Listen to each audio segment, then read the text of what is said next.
Today we are going to learn about a very special person and his unique vision. He was a deeply spiritual man who believed that violence was never the answer to accomplishing your goals. He felt that nonviolence was the way to a better future and that love for all races and religions would pave the way for world peace. His words and deeds influenced civil rights leaders, such as Martin Luther King Jr.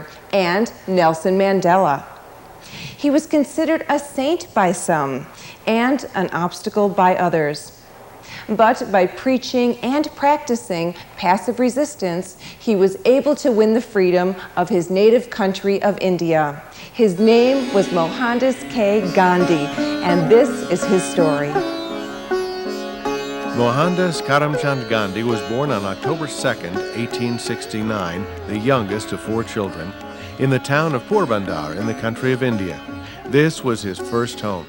He was born in a time when India was an official colony of Great Britain. This meant that Great Britain ruled India. All of the laws were British laws, and a British viceroy acted as the president of the country. Gandhi was born into an upper-middle-class family. His father, Karamchand, was the Diwan, or Prime Minister of Porbandar, as his grandfather before him had been. This was a position that was passed from father to son. His father was a loving, forgiving man and also a strict vegetarian. His mother, Putliba, was a highly religious person of the Hindu persuasion. She attended temple every day. She was a peaceful woman who also practiced vegetarianism and often went on starvation strikes as a form of nonviolent protest. Gandhi was a bright child but didn't do particularly well in school. He once said, "It was with particular difficulty that I got through my multiplication tables. The fact that I recollect nothing more of those days than having learnt along with other boys to call our teacher all sorts of names would strongly suggest my intellect was sluggish." By the time he was 13 years old, he was attending Alfred High School and was ready to be married. His parents had arranged a marriage for him at birth, as was customary of Hindu beliefs of the time. The young lady he married was also 13 years old and was named Kasturba. Gandhi was a controlling husband at first, always wanting to know where his wife was going and when she would be back. This would change as their lives and marriage progressed. He wondered what else the world had to hold for him than what his parents showed him. He wondered what things were outside the world of vegetarianism and religion. He briefly experimented with eating meat when one of his friends convinced him that it would make him strong like the British. He decided he didn't like eating meat and confessed his sin to his father. His father received his confession with love and understanding, not violence or anger. He also stole money from one of his servants to buy cigarettes and stole gold from his brother. These things he also confessed and found the same gentle manner in his father that he had before. Gandhi admired his father for his compassion and wanted to be like him in many ways. Gandhi's father fell ill when Gandhi was just 16. It was Gandhi's job to watch his father while sleeping to make sure he didn't have any trouble. Well, Gandhi grew tired of watching his father sleep and snuck upstairs to be with his wife. It was during one of these moments that Gandhi's father died. A few weeks later, his pregnant wife lost their child. Gandhi always felt ashamed and responsible for abandoning his father at this time, and that the death of his first child was punishment for it. The death of his father affected Gandhi deeply. He himself wanted to follow in the footsteps of his father and grandfather and become a leader of his people. So he decided that he would go to law school in Great Britain. This trip would require him to leave his wife for 3 years. In August of 1888, he left Bombay to board a ship bound for Britain. It was during his years in law school that he began reading different religious books. He began discovering the person within himself.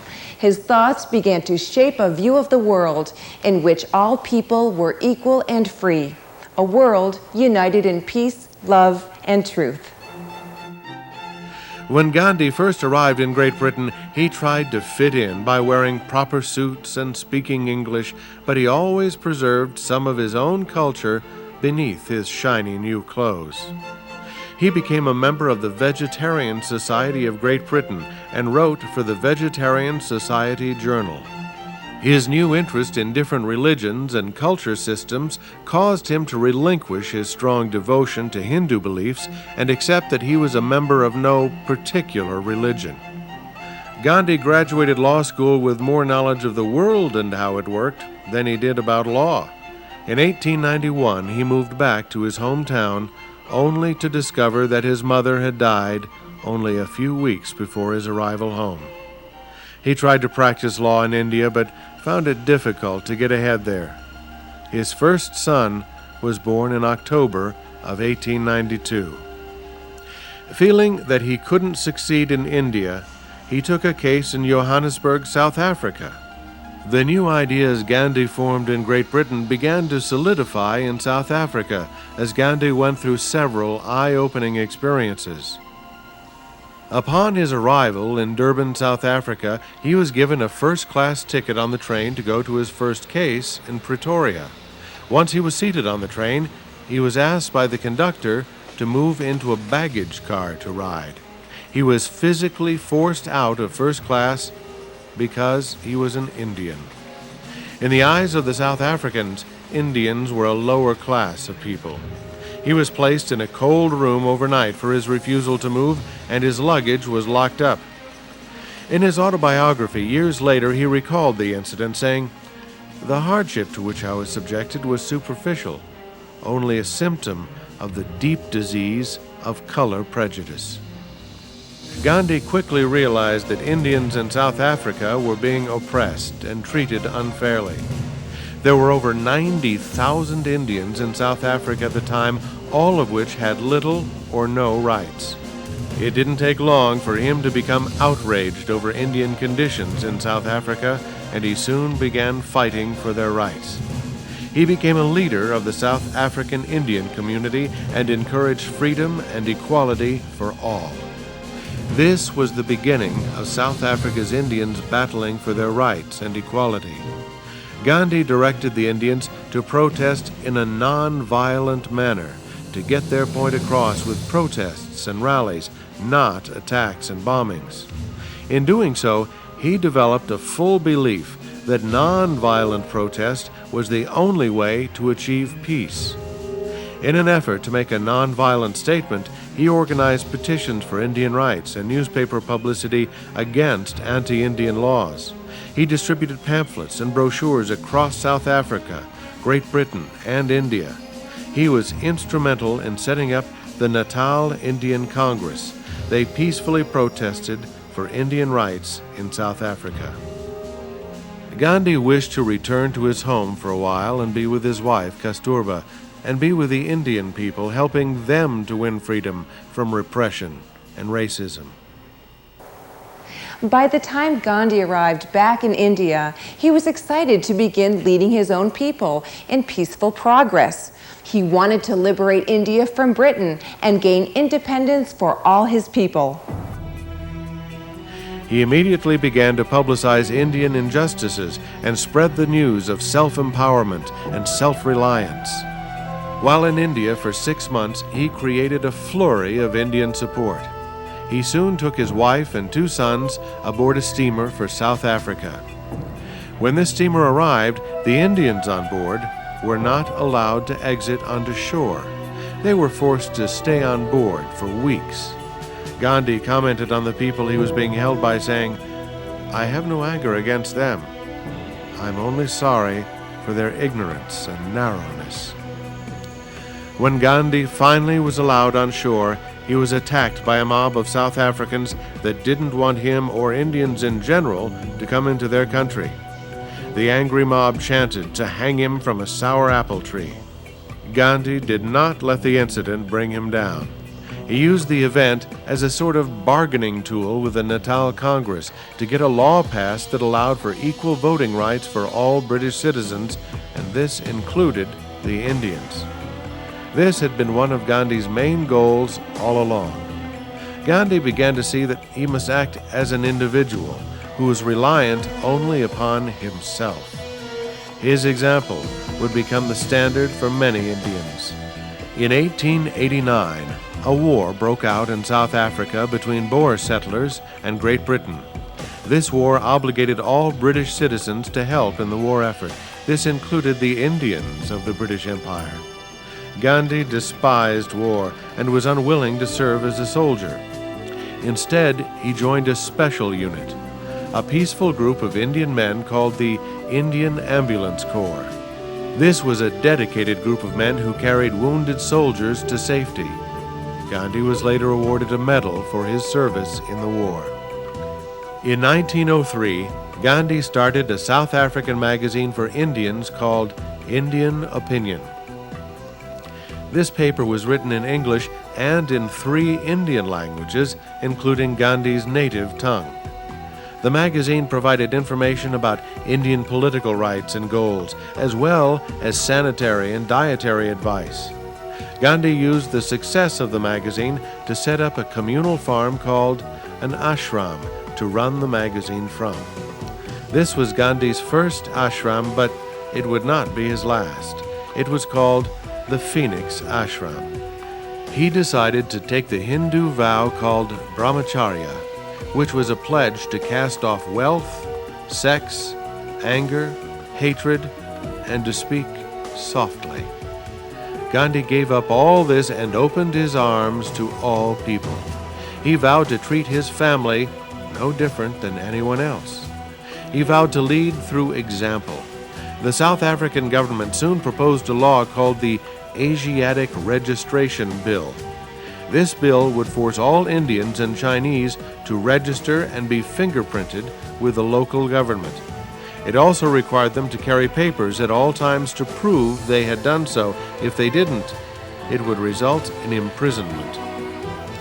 In response to what Gandhi called the Black Bill, he staged a meeting in Johannesburg. At this meeting, thousands of Indians pledged to refuse to register.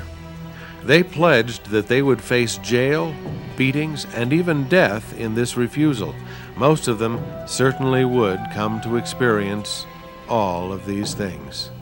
This pledge became a movement. This movement became known as Satyagraha, which means firmness, truth, and love in a good cause. It was the first time that Gandhi had helped organize a pacifist movement. Gandhi took a delegation of Indians to Great Britain to meet with notable politicians like Winston Churchill in an effort to strengthen his movement. Gandhi's meetings caused the bill to be resigned temporarily, but it was reintroduced again in 1907 and became law. The government began to arrest Indians who refused to comply with the law. Gandhi was arrested for the first time and in 1908 was sentenced to 2 months in prison. Gandhi used his time in prison to read and learn. A book he read at this time heavily influenced him. It was called Civil Disobedience and was written by the American naturalist and author Henry David Thoreau. The prisons in South Africa were soon overflowing with Indians arrested for their defiance of the Black Bill. Gandhi decided to work out a compromise with the government. He was told that if Indians would register voluntarily, the law would be repealed. Under this assumption, he went and registered as the law called for. Some Indians found this a betrayal, and he even suffered beatings at the hands of his own followers. The law, however, was not repealed, and struggle and protest continued. Gandhi, along with many others, was jailed again. He began reading the works of the famed Russian author Leo Tolstoy, and the two of them started exchanging letters. When he was released, he opened a new ashram called the Tolstoy Farm near Johannesburg. New laws were continually being passed that repressed the Indians. One of these proclaimed that only Christian marriages would be recognized by the state. The Indian community protested this law, and many of them were jailed again. Gandhi enlisted the help of all Indians in this movement against the marriage law. He encouraged women to leave their traditional roles in the house and get out and help the cause. He wanted women to be empowered and to no longer be repressed. Through a series of protest marches, strikes, and some keen negotiations led by Gandhi, the law was changed slightly to allow for Hindu and Muslim marriages to be legal as well as Christian marriages.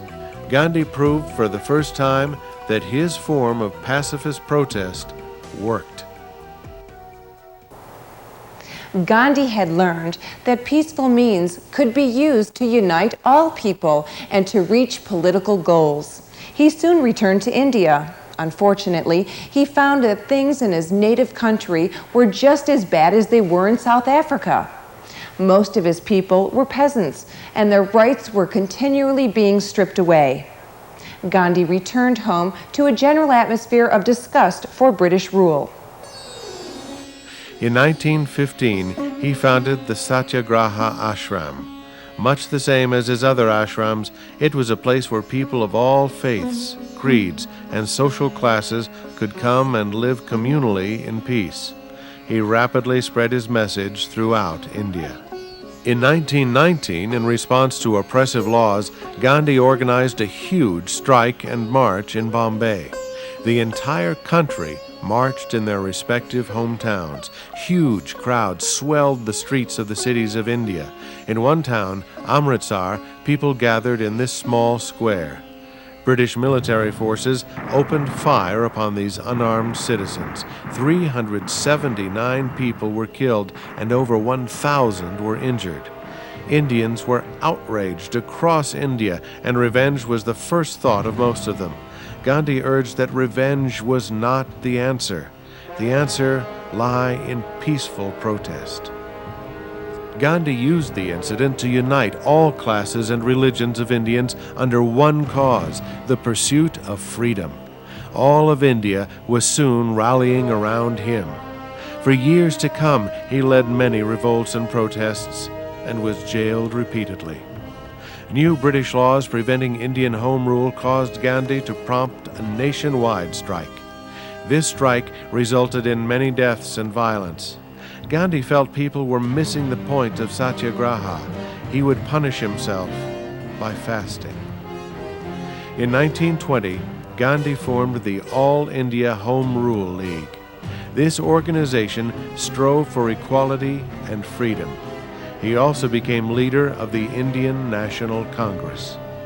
In the early 1920s, he used his influence to cause all Indian soldiers to quit British service. He was imprisoned, along with 30,000 other Indians for his insolence. Whether Gandhi was imprisoned or not, the marches and protests continued, but some of them were turning violent. In one march, 22 policemen were killed for trying to stop the demonstration. It seemed as though violence could emerge at any moment in India. Gandhi came to realize the futility of Satyagraha and called off the movement. In the mid-1920s, Gandhi wrote his autobiography, The Story of My Experiments with Truth. He finally realized that total independence from Britain was the only way to peace in India. In 1930, Gandhi protested a law concerning salt production in India. The British government had passed a law making the collection and sale of salt illegal for anyone except them. In protest, Gandhi planned a walk that would stretch out over 200 miles of India to the Arabian Sea. He began this march with only 80 followers. Because of Gandhi's age, they only traveled 10 miles a day. The journey to the sea lasted 24 days, which gave all of India and the world a chance to see his defiance.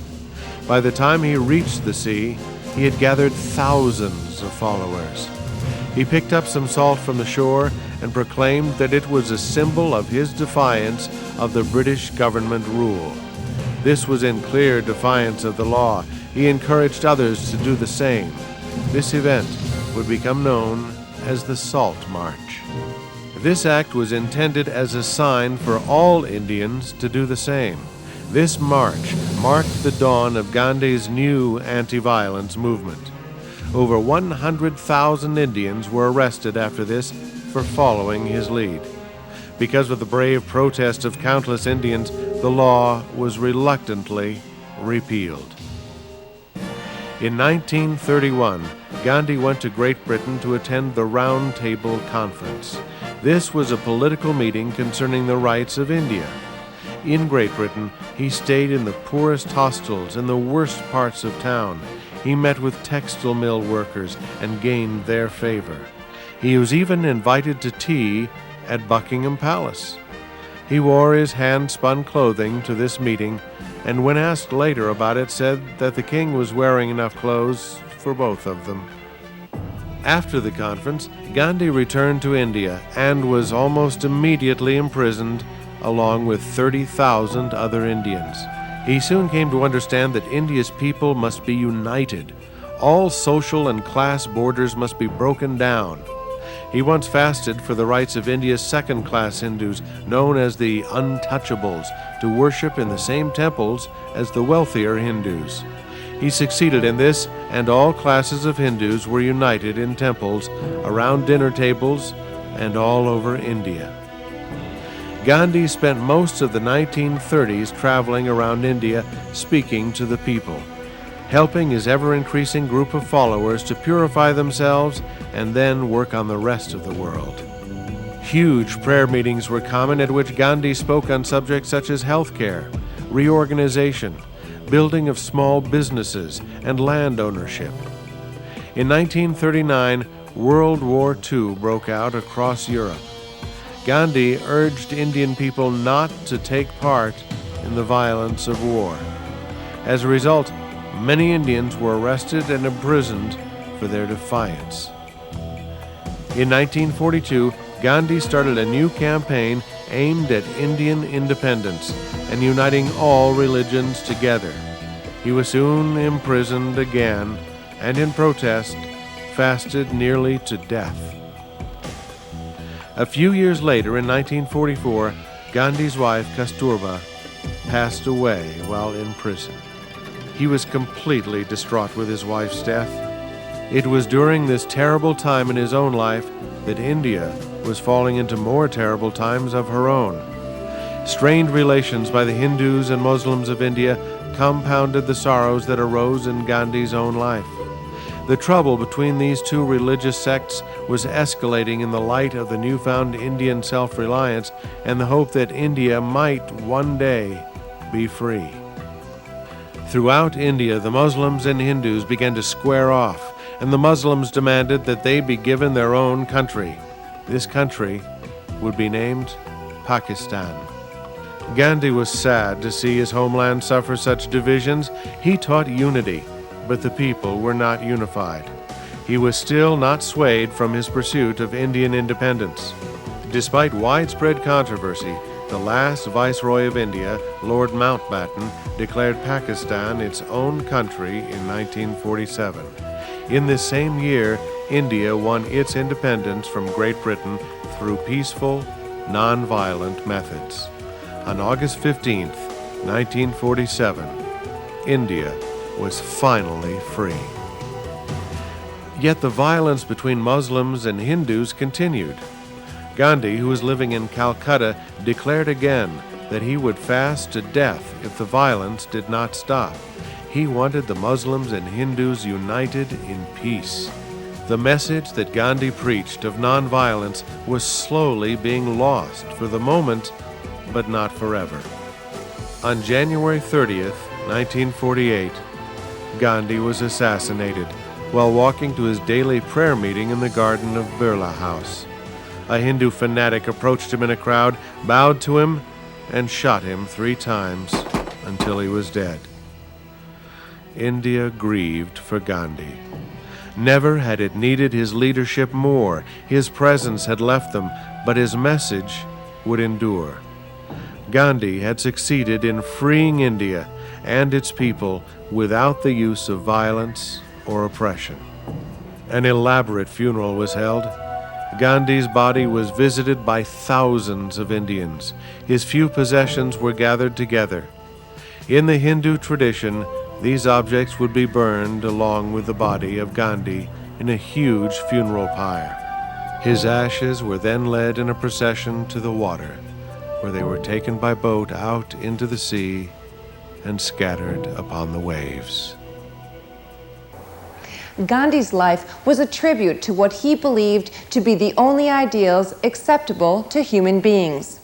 He believed in absolute truth, the unity of all people, and the right of every man to be free. His method of passive resistance and nonviolence influenced generations of leaders to come. Gandhi lived in such a manner that served as an example to all the people of India and can be used as a good standard for people everywhere. Gandhi, who was often called Mahatma or Great Soul, believed that peace was the key to change and that love and trust were the cornerstones of life.